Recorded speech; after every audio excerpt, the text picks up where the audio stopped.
tonight's talk allows me to bring together many of the things that I really enjoy: history, agriculture, particularly about apples, and the history of Downeast, Maine. This is something that I've come to really have dug into over the last 20 years since I moved to Maine. And this is basically the outcome of many years of research here at Woodlawn, and I'll talk a little bit more about that, but also all over the state. And it has led me to England, to Spain, to many other sites, as I've tried to think about how you tell the story of the history of agriculture. And so tonight, I'm going to talk a little bit. The title of my talk is Apples Are for Drinking. And this is about really a history that is largely unknown to people because we lost our cider tradition in America in the beginning of the 20th century. And I'll talk a little bit about why that happens. Many times people will blame prohibition for that, but my interpretation is actually that it had to do with the decline of rural livelihoods and the basically abandonment of the countryside by many people. And the remaining farmers continued to produce cider well into the middle and late part of the 20th century. But that was really almost exclusively a rural phenomenon. So that's who I am. For some of you who have met me, you will know this, but one of the great ironies of this is when I moved to Maine, my primary background as a scholar is in Guatemalan history. I study 16th and 17th century colonial history in Guatemala as part of my professional life, but also have now made apples and cider in particular one of my other professional lives. And that's really a testament to the flexibility that I've been given intellectually as a professor at the College of the Atlantic. So it's been a great blessing to me. So that's who I am. Where am I? I am in Miss Ellison's kitchen in Ellsworth, Maine at Woodlawn, which is the house of Colonel John Black. He was a local merchant and entrepreneur who was charged with administering the sales of roughly 2 million acres in Maine in the late 18th and early 19th century. He was charged as part of the Bingham estate that was run by the Baring Bank in England to basically sell everything, and I'm going to point this way, which is to the east of me. East and north of here belonged to the Bingham estate and to the Baring Bank. And his job was to sell 1 million acres here and then also up north in the Kennebec Purchase. And he did that, but he also, he did some of that, but he also recognized early on that it was really the timber and the mercantile opportunities of this area that were the real riches of Downeast, Maine. So John Black arrived here as a clerk for General Cobb, who was at that time the agent down here, and basically took over the business, married General Cobb's daughter, and built a business empire. And I'll talk a little bit more about this later on, but one of the things that makes Woodlawn extraordinary is the family left the house pretty much just as it had been left in 1856 when John Black died. They made some modifications later, but it's really one of the preeminent historic houses in New England. Remarkable collection of material culture, furniture, artwork, etc. But, and this is really what makes Woodlawn extraordinary, it also has the entire collection of the records of the family describing everything that happened in that business empire. And so one of the reasons that I wanted to do the talk up here today at Woodlawn is we happen to know that John Black made cider, pressed cider, sold cider, and he even sent cider as far away as China. And I'll talk about that a little bit later. But it's really up here at Woodlawn, this remarkable combination of the material culture in the collection in the shape of the furniture and other objects with this archival collection that makes Woodlawn so extraordinary. John Black built the house in 1827 after having been here for the better part of a decade and a half. And it is really an extraordinary sort of American country house. So if you haven't had a chance to visit yet, you should come up here and see it. Once things are safe again, you can come up here and walk your dog right now. The house will hopefully be open once we get the coronavirus under control. So that's where I am. And then the other aspect of why I'm here is because this event is part of the Downeast Cider and Cheese Festival that actually had its origins up here at Woodlawn with the Downeast Heirloom Apple Day many years ago. We brought experts from around the country to talk about the history of apples, particularly using the Black House as the backdrop for those conversations. And we actually did the first tasting of Maine ciders here at Woodlawn. And so the events that we're going to have over the next days, the Downeast Cider and Cheese Festival had its origins here at Woodlawn, and then eventually was taken over by Heart of Ellsworth and expanded to include many more aspects. So, and I'll talk a little bit more about the other events when I'm done. To start out, I want to say one thing that's sort of a vocabulary issue. So when I'm talking today about cider, I will be talking about what is fermented sweet cider, what we refer to in America and only in America as hard cider. And the reasons, some of the history that I'm going to talk about today is why cider became known as hard cider in America, because of a very unique strain of sort of moral crusading against alcohol that eventually targeted even cider. And I'll talk in some detail about that. So when I say cider, I mean fermented sweet cider. In England, they call that juice, and they call what I'm going to talk about as cider. So that should be, I'm not sure I clarified that, but I hope so. So the subtitle, at least to begin with, of one of the sections of my talk that I'm going to dive into now is called Out of an Abundance of Apples. And if you really think about cider as a byproduct of sort of an orchard culture, an orchard industry, then you really get to an idea of what this was all about.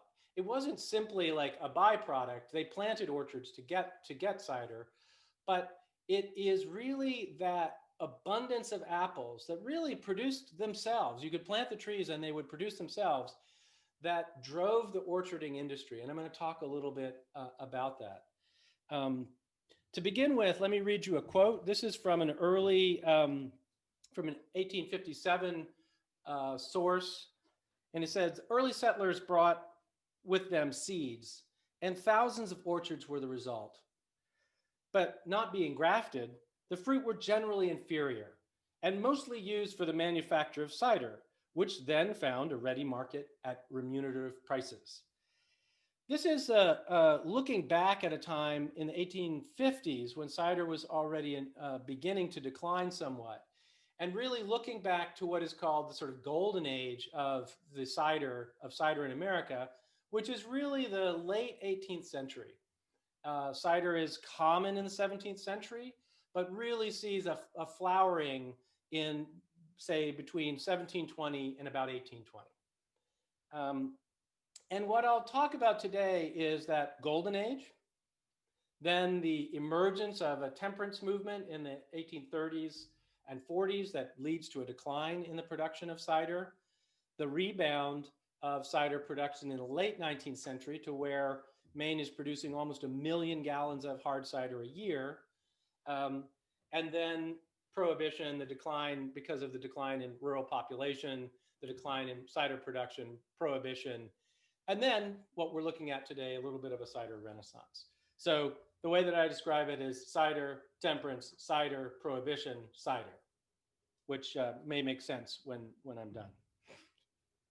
So one thing to remind yourselves is that cider and drinking were extremely integral parts of early American society. Americans at that time in the 1750s and 1760s drank approximately 2 times more alcohol than we do today. Alcohol was ubiquitous, cider was ubiquitous, ale was ubiquitous, rum was ubiquitous. And it is one of these really interesting factors about how society has changed that many, many people would get up in the morning and drink cider with their breakfast. This is true of ale as well. And John Adams is famous because he always drank a tankard of cider. And let me just grab a tankard here for you to look at. This is one from the Black House, but it's roughly a tankard. So he had a good stiff drink first thing in the morning, a little tankard of cider to get his day going. So cider was really an integral part, and 90% of apples that were grown, say in the 18th century, would have been primarily for the production of cider. So when I say apples are for drinking, it really was the case that people planted apples for cider and for the cider vinegar that they produced. That was the fundamental reason for orchards from the very earliest European settlements up through the early 19th century. So when you think about the culture of cider, you have to imagine a product which is so ubiquitous that everyday life was almost inconceivable without it. They would, for example, old English tradition that gets transferred to New England, they would often pay workers in cider. When they were shucking corn in the shelling bees, they're taking the kernels of corn off of the corn cobs, excuse me, they would bury a jug of cider under the pile, and when everybody was done, they would pull the jug out and share it around among the people who had shelled the corn. So cider was ubiquitous, and it's quite fascinating, excuse me, that there are actually these small little jugs about this size that were often with iron hoops and a little iron handle that workers would take out in the field when they were making hay, when they were using scythes to cut the hay, when they were working outside. So this was all built, and for example, if you think of a small town in central Maine, around, say, Augusta, there would be in almost any small town in a larger area like that, between 10 and 15 cider mills. And by that, I mean mills that would be set up in the fall, almost exclusively for the purpose of grinding all the apples that were around for vinegar and for cider. And the quantities are really quite impressive. In looking into the history, local history, and history of Maine, famous family here in Ellsworth was the Hamlin family. They were Hale and Hamlin. It's a local law firm. Hannibal Hamlin was vice president to Abraham Lincoln. But Cyrus Hamlin, his brother, reported the family made 10 to 15 barrels of cider each year for the family's consumption. And it's unclear to me if these are the traditional 63-gallon hogsheads or just 43-gallon barrels. But that means that his family drank roughly 430 gallons of cider a year at a minimum. So that'll just give you a scale, and that's a family of 5. It'll give you a scale of how prevalent this was. And this is, in fact, one of the reasons, because of its prevalence and because of the high level of alcohol consumption, that you saw the growth of temperance movements, because alcohol consumption was quite high. And in fact, this house that I'm standing in large part, when you go through the records of John Black, testify to the large amounts of, particularly rum. Much of his wealth is predicated on the sale of rum, particularly in the 18 teens and 20s.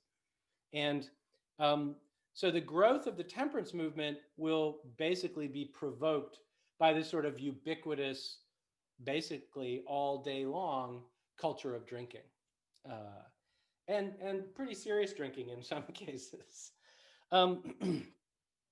So one thing to imagine for yourselves when you think about kinds of social movements that would lead to the growth of a temperance movement in Maine. Maine is the first state in the country that prohibits the production and consumption of alcohol in 1851. So Maine is part of a movement in which temperance, women's suffrage, and abolition are sort of yoked together in a sort of holy alliance to try to improve the country's moral character. These were religiously inspired movements. And it's quite interesting that early on, this actually stretches back to a man named Dr. Benjamin Rush, who is of the generation of the founders, who basically came to the conclusion that no alcohol was healthy for human consumption, that it was deleterious to human health. And he begins a process that starts in the late 18th century, 1770s, 1780s, to basically persuade people not to drink alcohol. This takes hold in Maine in a very strong way, and as I said, leads to the prohibition. It's called the Maine Law in 1851, in which the production and consumption of alcohol was completely banned. And this is remarkable. So one of the things that's fascinating about this is there's a lot of stories about how alcohol is sort of put out of business by prohibition. But what we do know, and what there's strong evidence for in Maine, is that this temperance movement led to a relatively high decline in the overall production and consumption. And the way the temperance preachers worked in Maine is they would go to local communities and tell farmers that by growing apples and making cider, they were leading to the downfall of their fellow men and women. And it was often relatively effective. So I've read a lot about this, and so I went hunting in local sources to see what really the story was. And by the 1830s, you see in many of the local newspapers, one in particular called the Maine Farmer, that said the titles of the articles are things like "Don't cut down your apple trees." And one writer sends in a note. And he says, "Because I see some people cut down their apple trees and others talking of it. Yes, apple trees that bear from 5 to 12 bushels of apples yearly, every bushel worth as much as a bushel of potatoes." So in Maine, at least, we know that farmers were motivated by this temperance movement, and they began to switch away from producing apples and producing cider. So there's direct evidence here.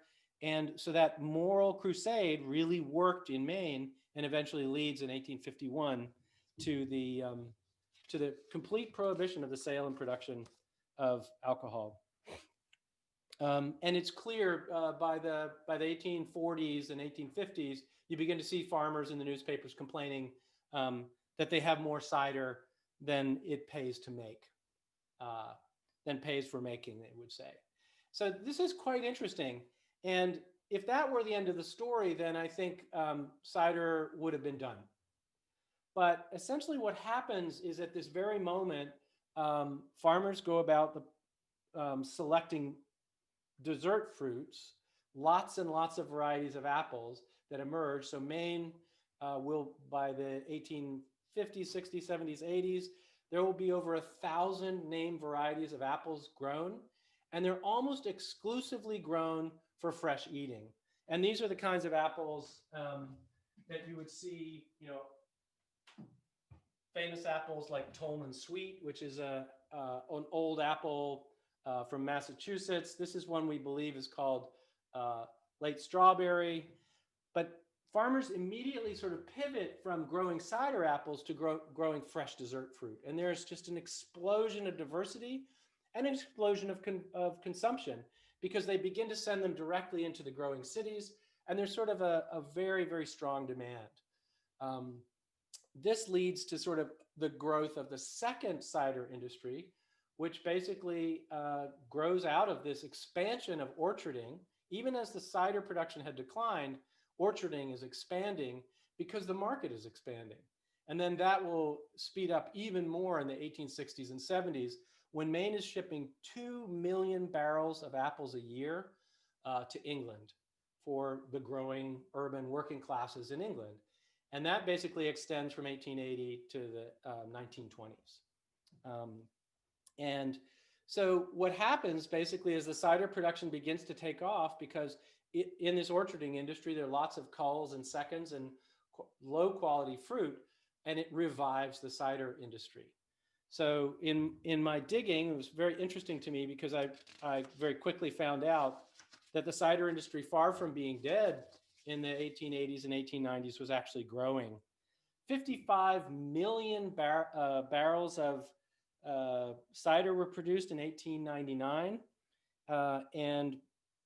but that had begun to decline. 1899, 1909, it's down to 32 million. By 1919, just before, as prohibition is being imposed, cider production is down to 13 million barrels.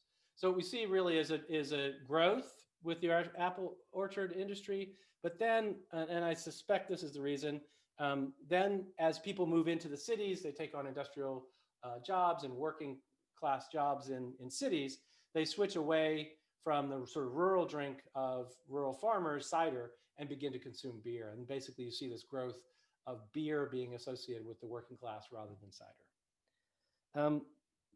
So by the 1930s and 40s, really cider would be, if you want to think about this, as sort of your grandfather's drink, right? So you would go back home and visit your grandfather in rural Maine, a place like Ellsworth, and he might have a barrel of cider in his basement that he made, or 5. But it wasn't something that was associated with the next generations who had moved away from rural areas. And I really do think, I mean, many of you might have something that you think of as your grandparents, something that your grandparents eat or drink that's really associated with their lifestyle. And I believe that's some of what happened with cider. Prohibition certainly comes in and makes it more difficult for cider production commercially for those few years that it's in place. But, and I always say this is very funny, there was an exception that anybody could still make 200 gallons of cider for their home consumption. And I always say, if you imagine all of the tens of thousands of farmers in Maine and 200 gallons each, they still were producing a lot of cider. So I think that the decline is really sort of a cultural one. So that's the sort of first part, is a sort of overview of the history of cider. And now I want to talk a little bit particularly about the specific history of cider here in Ellsworth and Downeast, Maine. I'm going to talk a little bit about the specific research that I've done here at Woodlawn. And then we'll switch over and see if you have any questions. So let me show you what I was talking about with the research books. These are some of the original documents from here at Woodlawn. This is one of the day books from, let's see, what date I have here, August 1819 to December of 1820. And this is actually one of the journals. And it has basically every sale day to day associated with the Black mercantile empire. And what's really great about the Black journals is that we have a journal, a ledger, which shows the summary of some of these things. And this actually shows that, for example, it says here, to Joseph Gilly, 1 barrel corn, 1 bag of tea, and 1 gallon of rum. So one of the things that's really great about these books, and then there's another set that's quite large called, I believe these are the day books, that have all of the other transactions. So one of the great things about this is that we can reconstruct consumption patterns and in terms of what people are buying literally almost week to week over a period in John Black's life and then his children's lives that basically stretches through most of the 19th century. For example, I live in one of the oldest houses in Ellsworth, reputed to be the oldest house in Ellsworth, the old George Haslam, Captain George Haslam house over on the Bayside Road. And in these books, I can go over and I can just see what the family was buying from the Black family week to week. One thing that's really interesting about this to me is people imagine that in the past these were sort of hardy subsistence yeoman farmers, but when they're what we see in these records is actually that these people are consuming at relatively high levels all sorts of products from around the world. They're buying cotton from India, they're buying rum and other products from the Caribbean, tea, spices, lots of different kinds, international kinds of fabrics that are being brought into the area, hardware from England and from southern parts of New England. Um, so what you see is really fascinating mix of products, which indicate that these were relatively prosperous. The people who, at least who are coming into John Black's store, relatively prosperous, who are basically benefiting from a relatively powerful local economy driven by the timber economy and by fishing. So these aren't sort of hard scrabble yeoman farmers. These are rather prosperous farmers who are combining farming with a natural resource economy to live relatively good lives. And the question was always, I was interested, like, where do apples fit? And what you see in these records is a very interesting phenomenon. It's something that I couldn't quite figure out. Some of my students have done research over here at Woodlawn and sort of untangled some of these relationships. What I really couldn't figure out is John Black is actually bringing apples. He's selling apples from this area, and he's bringing apples up from Boston. And what I think is important to remember about the economy of this area and apples and cider is that basically in a day and a half, a schooner could get from Ellsworth to Boston in a very short period of time, take the goods, particularly the wood from here and agricultural products, hay from here to Boston, and then bring products back. And the only thing that John Black did not want was an empty ship coming back. So sometimes he would send food or hay or whatever south, and he would pick up other food. For example, around here, people don't grow many hogs for reasons that I don't understand. New Englanders, I guess, just didn't have a very strong culture of growing pigs. So they would actually buy, at least Mainers didn't, they would buy pork from southern parts of New England and from New York and bring it up here. And one of these entries was very interesting to me because the ledger book says, John Black is bringing in russets, which is a type of apple. This is a russeted apple, actually. If you see the color on that, sort of a tan, like the texture of a potato. Bringing russets, and he's bringing up a barrel of cider apples. So we can actually see the interactions between our local economy and the sort of more mercantile economy down by Boston. One of the more interesting stories we stumbled across is John Black's primary businesses are basically between Ellsworth and Boston, Ellsworth and London.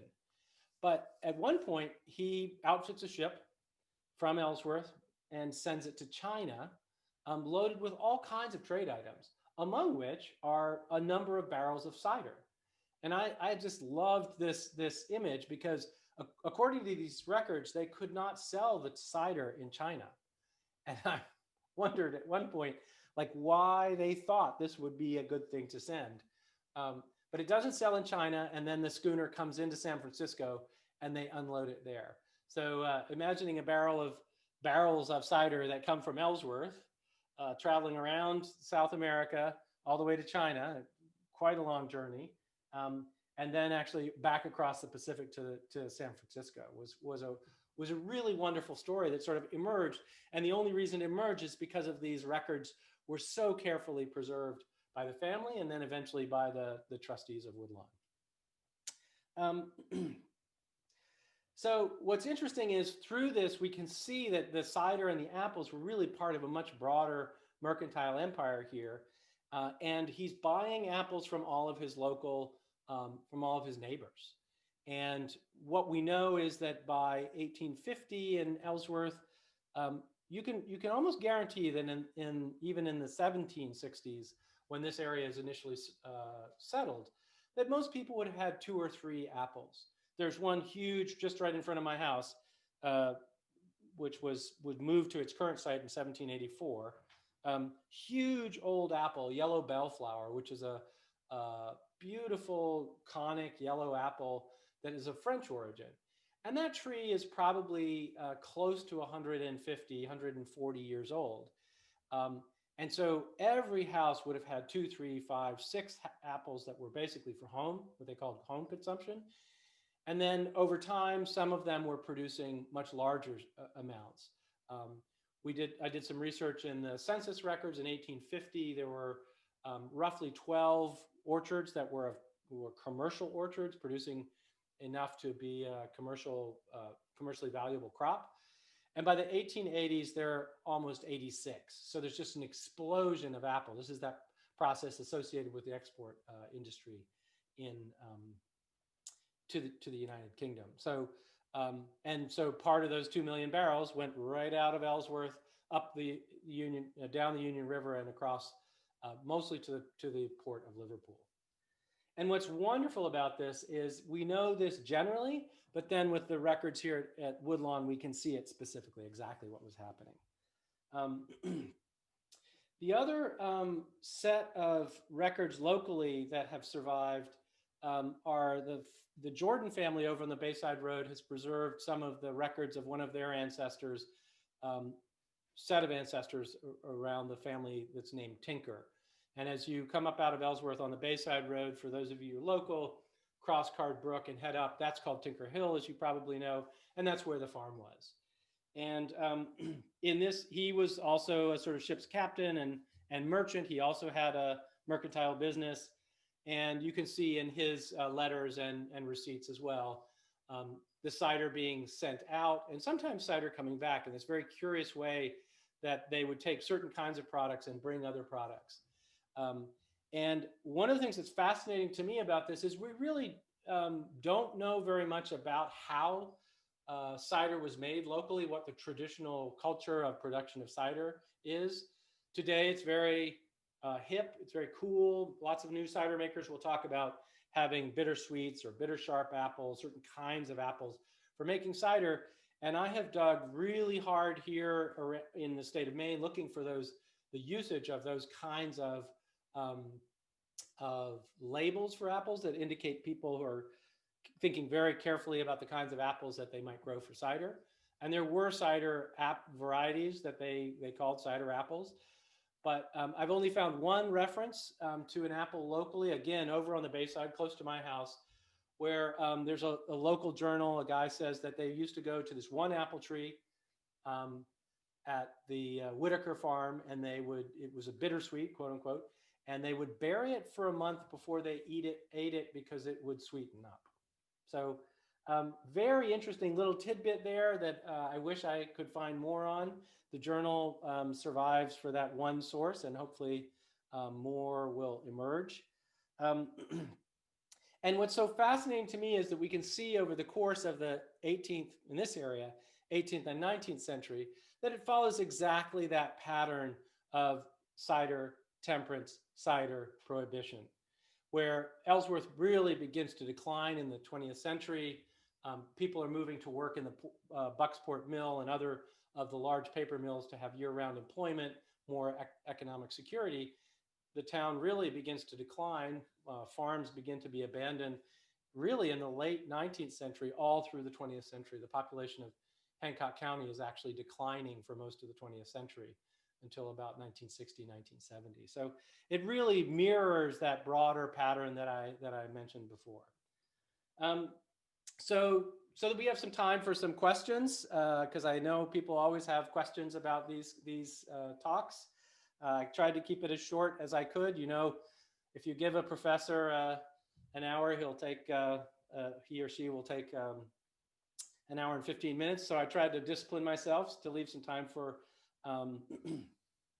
questions. So if you'll just say in the chat box that you have a question, Kara will unmute you, and then you can I think unmute yourself, and then you can ask your question. So have at it. and I'll have some cider.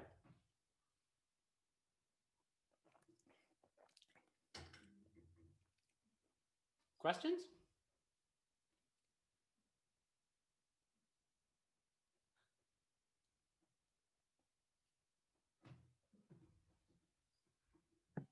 I have a question. Okay, Al, go ahead. What do we know about the cider making process? I'm just kind of curious about how Yeah. and how they were fermenting things and what that was like. Yeah, so Al, you could go over to the campus on the back porch of the Davis Center and see the cider that is currently fermenting there from the class that's doing the cider project.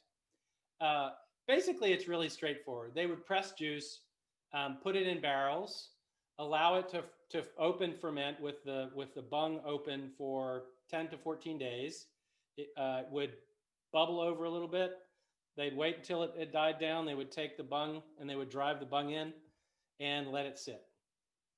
That's about as I mean, there are some treatises. In fact, one of the earliest American treatises on cider making is published in Brunswick, Maine, in 1825 by a guy named Putnam. Really interesting.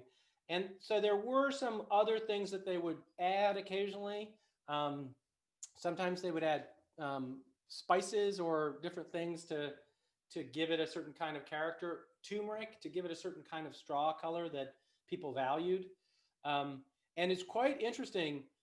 One of the things that I've noticed is that you'll see cider that'll say first grade, like premium cider, and then there's like just cider. And one of the things that I have discovered, we've been working on a project around this one guy out in Hallowell, a guy named Benjamin Vaughan, who moves to America. He's a former British member of Parliament. And I've been doing a bunch of research on him because we know he brought in a lot of trees from England. We've actually discovered his tree order, the apple trees that he orders from England, and pear trees and cherry trees from 1809. But even more importantly, for this talk at least, he brings in a cider grinder from England, the parts for a cider grinder from England, and a cider maker. And he brags that, and I'm not sure this is possibly true, but he brags that his press could process 250 bushels an hour, and a bushel is 40 pounds. So so they would press it in large amounts and basically then just put it in these in the barrels and let them ferment. And what is really clear, even into the late 19th, early 20th century, is that people would go to the cider mills with just wagon loads of apples, and they would, like everything else, they would deliver it to the mill. The cider mill would mill it up, and then the cider mill would keep some of the cider. It's called the miller's portion. And then they would go home with their own barrels with what they made. So that's roughly the process. I think it was relatively simple and straightforward. And one of the things that people would, there was a kind of form of sociability where people would invite their friends down to cellar. And so you would go down and sit around the cider barrel and drink and gossip or whatever. From what I've read or what I know, only men, I think, would go down to cellar. But that was sort of like, and I have an old cellar, and I say, boy, wouldn't it be fun to invite my friends, both male and female, to come down and have cider down to cellar. I'm just waiting for the day that I go, come on down to cellar, you can have some cider with me. So that's the short answer. And now, of course, and what we're going to do tomorrow with the cider tasting is talk a little bit more about the contemporary cider producers. But in fact, some of them make that exactly that same way. I mean, it's really many of the more traditional natural cider makers are really doing exactly the same thing. So. Were those water powered mills, like mills on rivers? No, actually, horse powered.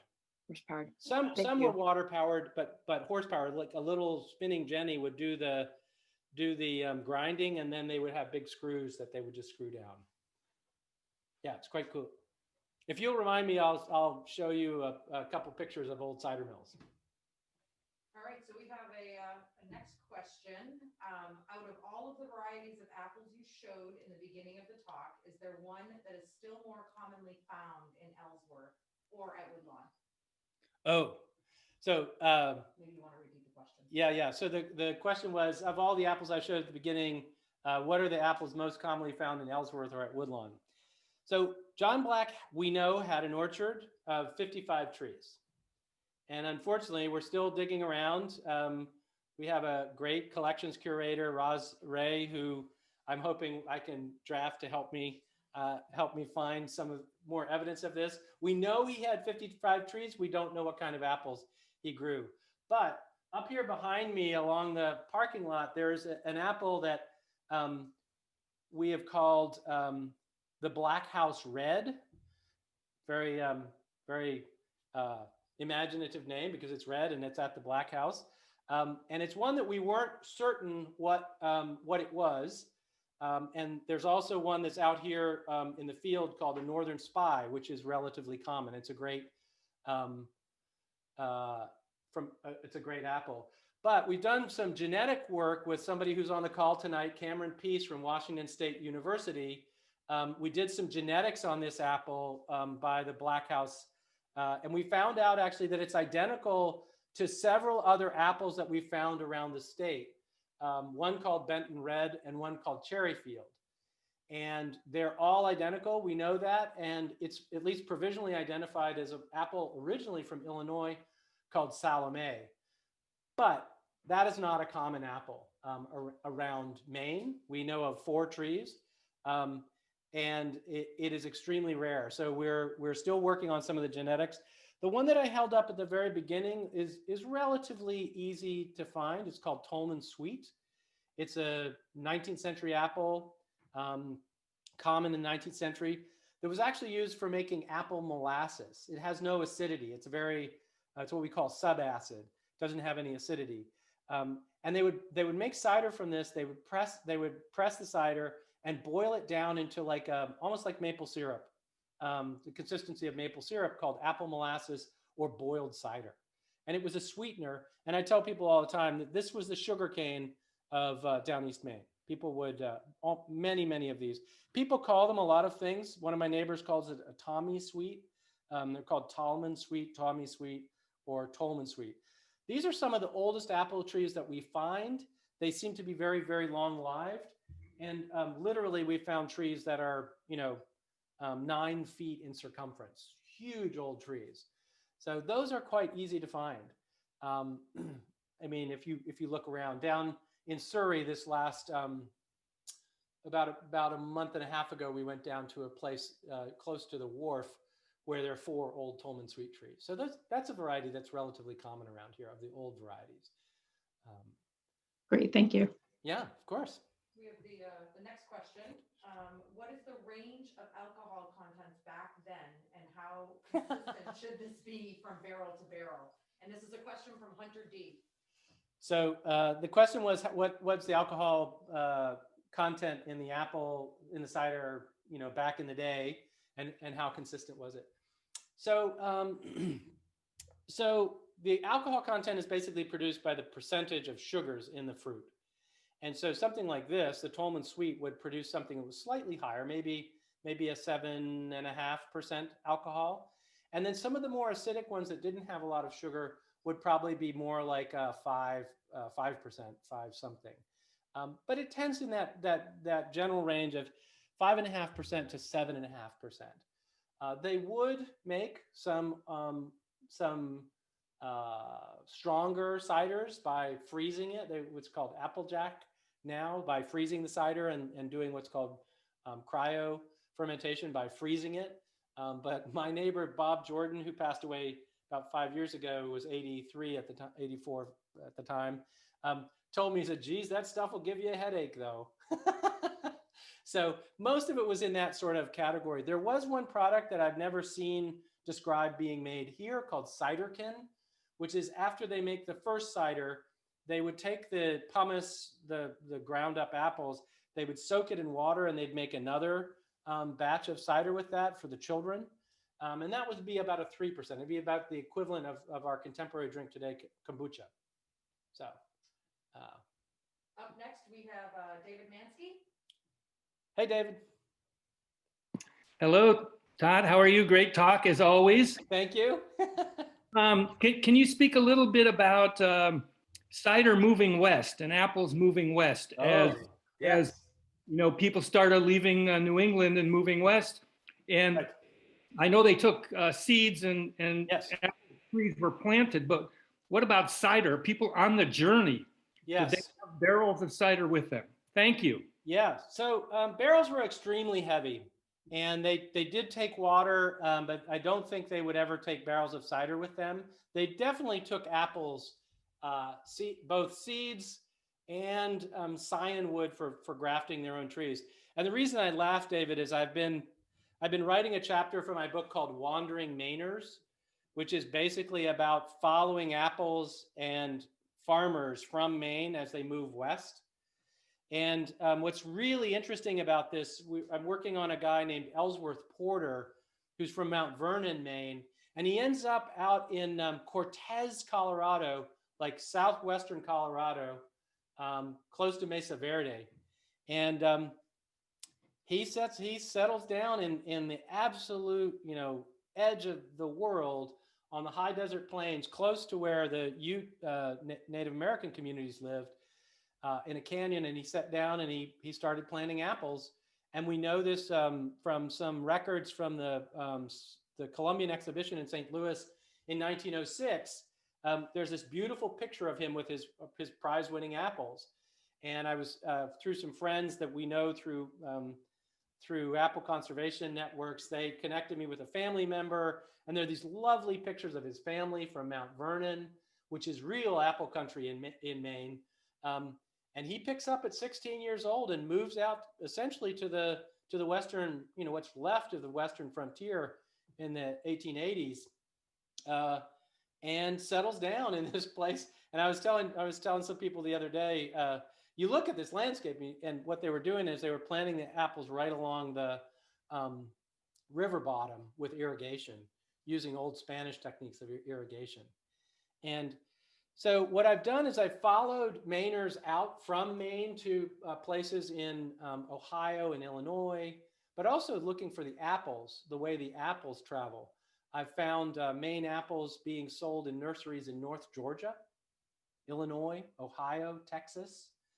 So there's this fascinating dispersion of people and apples. And as you know, all of you've heard of Johnny Appleseed.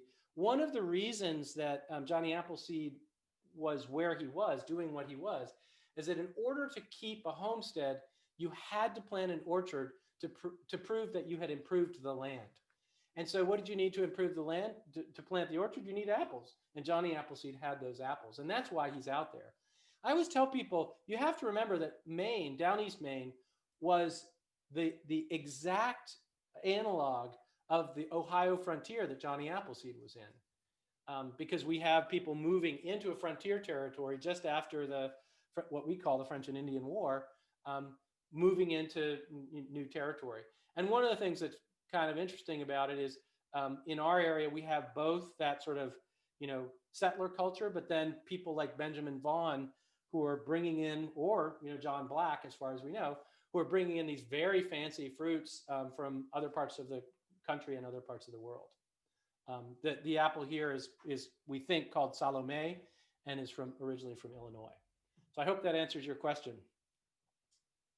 The next question is there a good online resource for identifying apples as we might find on our hikes in Maine? Apple identification is extremely complicated. But we're building slowly a collection at MOFGA, at the Maine Organic Farmers and Gardeners Association, called the Maine Heritage Orchard. And Laura Seeger, who is the orchard coordinator there, will be here tomorrow to look at apples that people bring for identification from 9:30 to about 11:30. Really, the best way to do that is to get apples to her or to me, and we go through the thousands of apples and try to figure out what it is. But Laura has put up pictures of the 300 varieties that we have in the Maine Heritage Orchard at MOFGA's. If you just Google Maine Heritage Orchard. She has amazing pictures. In fact, you can look at the apple called Cherry Field, which is the one that we have out here. We think we know is genetically identical. So you can look that up. And there's also one called Orange Pippin.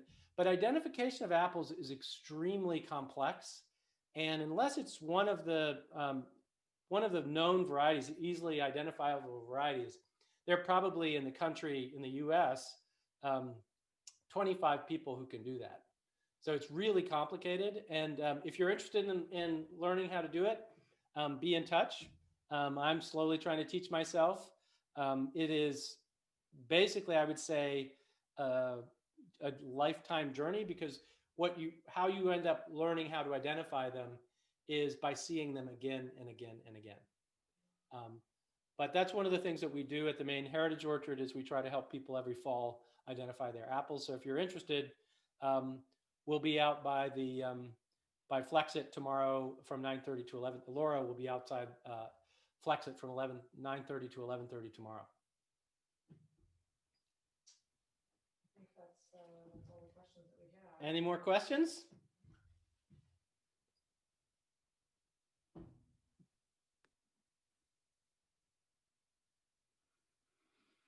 Yeah, what do we know about the differences? So there's apple cider vinegar making, but there's also cider making. Yep. So how is that culture, or what was that like? So if you leave the cider open to the air, it will turn to vinegar, because the vinegar will be inhabited by acetobacter. And so they would often, partially ferment it and then just let it turn to vinegar. Often in huge vats. Like one of the sources that I was talking about earlier, one of the local cider mills out by Winthrop in Augusta made 20,000 gallons of vinegar a year. So they would just press the cider, pump it into, or by buckets, put it into a huge vat and just let it go to vinegar.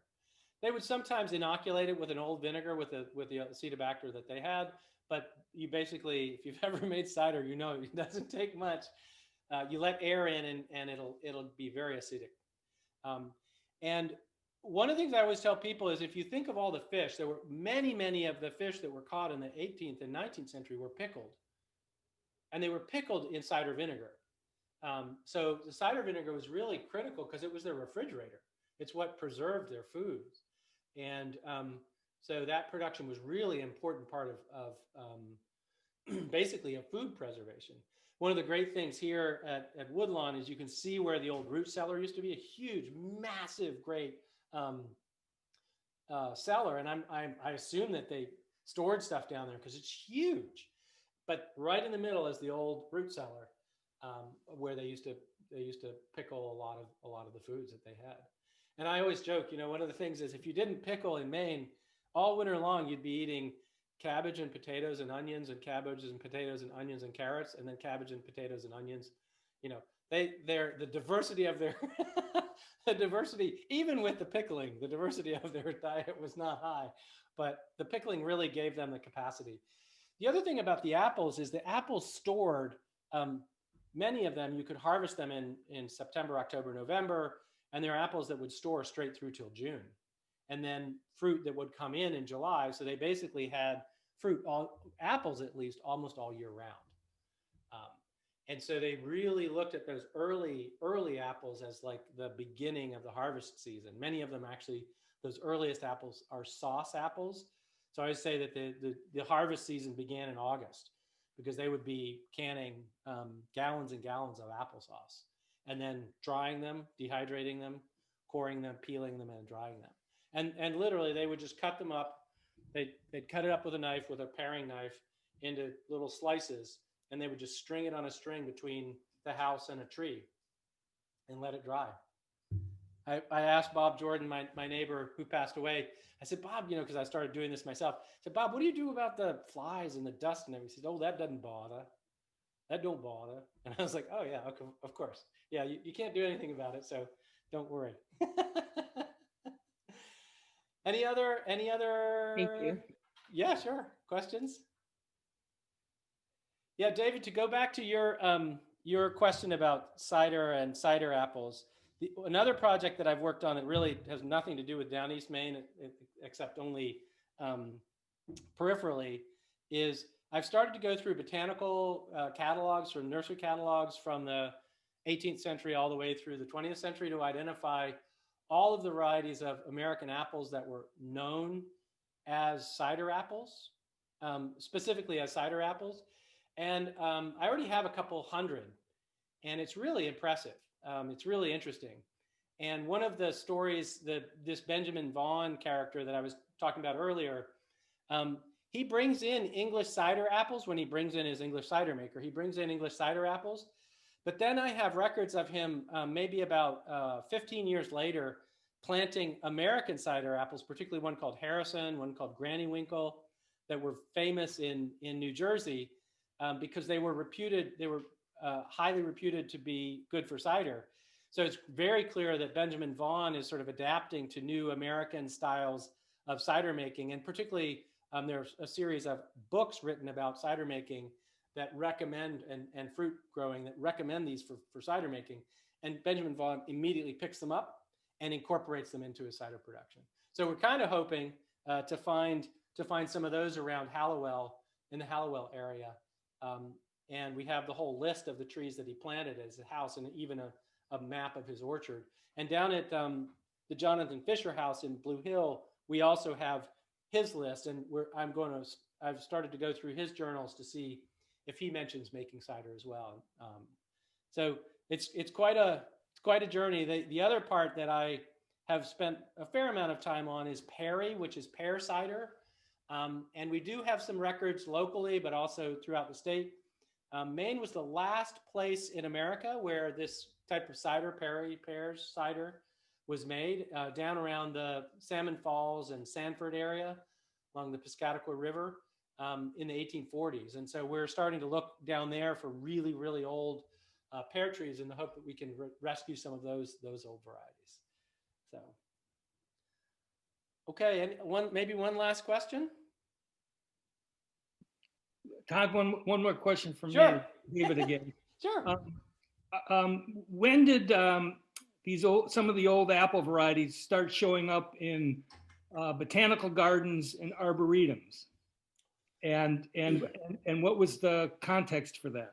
When was it recognized that there may be some value in having them in a botanical garden?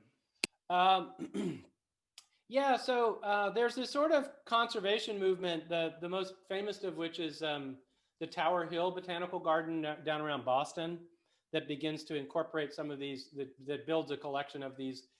What basically happens is that historically it was the land-grant universities that maintained heirloom apple collections.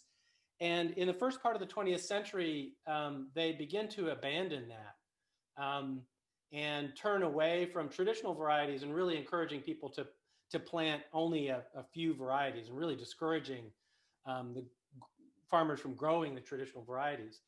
And so that process really works its way out. I mean, Maine, Monmouth at Highmore Farm, the University of Maine's agricultural station in Monmouth, they had a wonderful collection, and one after another they get ripped out. And so some private collectors start up in the middle of the 20th century to try to preserve those.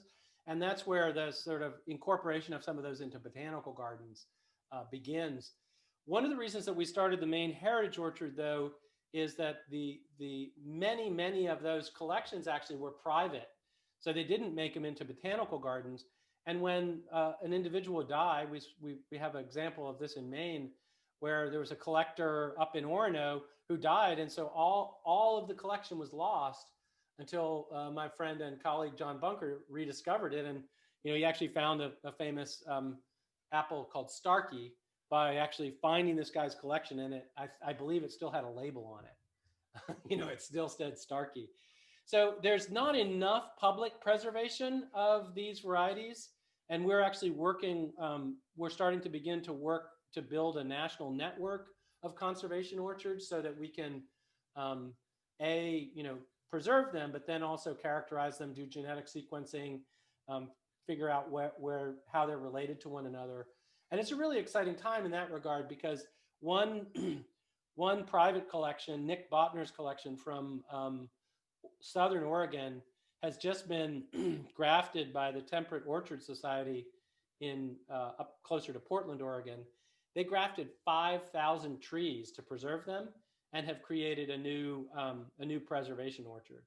So I think the conservation part is catching on. I'd love to see every botanical garden plant and protect some of these. I'd love to see estates along the coast of Maine commit to grow some of these local varieties to keep them going.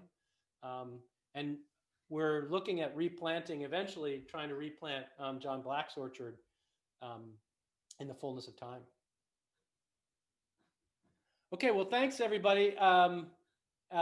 Many of you are around, you know me. If you have any other further questions, if not, if you're not local, please reach out to Kara. She can put you in touch. I can give you, suggest resources and ideas of where you could look. Thanks for all of you for joining. I know, I know all of you would be prefer to be sitting around at a building, talking with one another and being able to see the apples that I'm showing you. I have many images that I wanted to share, but it just wasn't going to work tonight. So thank you for joining us. Thank you for supporting this first ever virtual Cider and Cheese Festival. Consider joining us tomorrow night. We're going to be here again with Chris Hogg from Perennial Cider Bar down in Belfast. We're doing a cider and cheese event, tasting, where you can buy a cider bag from Heart of Ellsworth, and we'll taste you and explain what we're doing, and you can taste along. Chris is extremely knowledgeable. He's a chef and curator at Perennial. And I'd also encourage you, this is a free event, but feel free, just as this was a free event, feel free to donate to Heart of Ellsworth to support their work. This is a community service, and it costs a lot to put on. So if you go to heartofellsworth.org and click on donate, you can support Heart of Ellsworth. And also, if you have a chance, come up here to Woodlawn, walk around. That's one of the great things about Woodlawn right now, is we are open for walking around, and you can go see the parks and see the park, walk around in the woods, and the house will be open in the fullness of time, and you can come see the wonderful collections. Thank you, everybody, and have a wonderful evening.